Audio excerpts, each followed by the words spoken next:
I'm Mike Lowry. I'm the president and business agent of the ATU Local 1395 out of Pensacola, Florida, and I'm the chairman of the Florida Legislative Conference Board.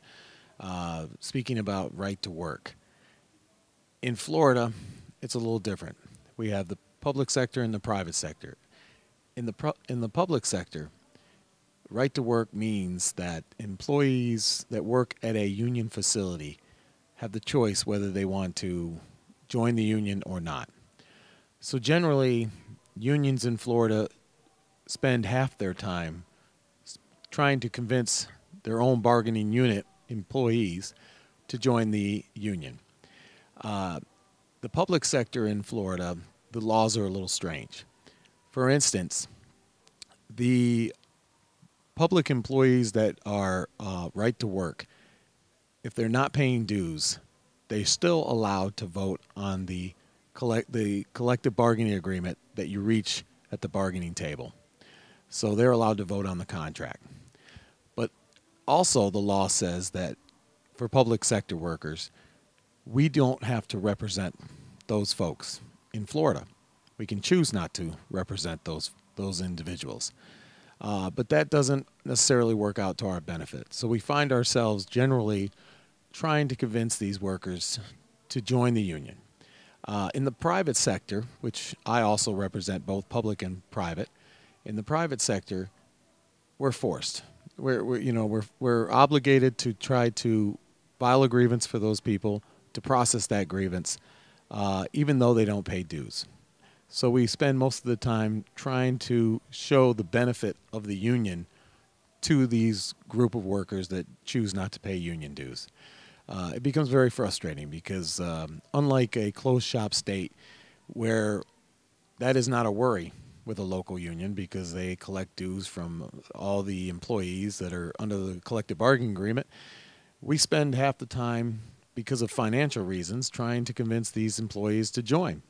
We also find quite often that if an issue comes up and the member doesn't like the outcome of that issue, that in Florida, within 30 days, they just give 30 days notice and they can get out of the union. So we tend to find ourselves spending most of our time trying to show the benefit of the union to the employees.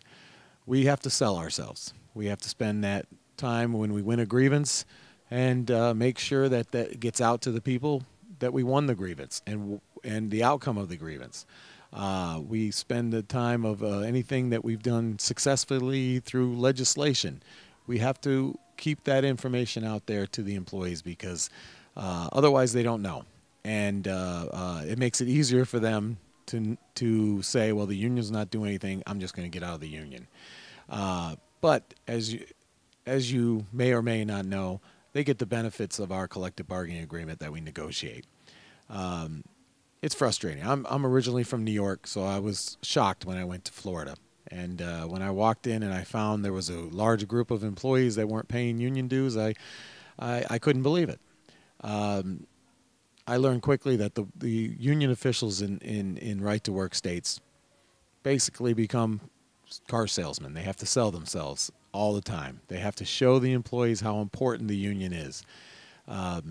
It's a process that can be frustrating, but on the other hand, it made me a better union official because I realized that I am challenged to try to address the bargaining unit and the employees to show that I'm doing my job, and so I work at it. And along with my union officials, we approach these people on a constant basis. We find ourselves in break rooms talking to employees a lot more because of that, which in turn, if you're from a closed shop state, you might not do that as much.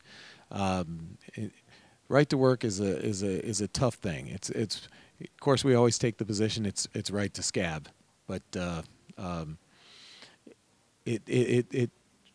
I would say that this is a process, right to work, that I would tell anyone that's in a closed shop state, be thankful for what you have, because you collectively, that's a process financially. Your local is sound because everyone's paying dues. we never know from month to month what kind of income we're going to have depending on whether members jump in or out of the union, and that is very frustrating. I'll just say one other thing which I think is important. We had a case in Pensacola where people voted to go to arbitration. Well, actually, it was an unfair labor practice. We voted to go and defend that situation. It was on a wage issue. Because of the way the contract's set up, we don't have assessments. And so when the time came to pay the bill, we had to notify our members that we had to increase their union dues to pay off the bill.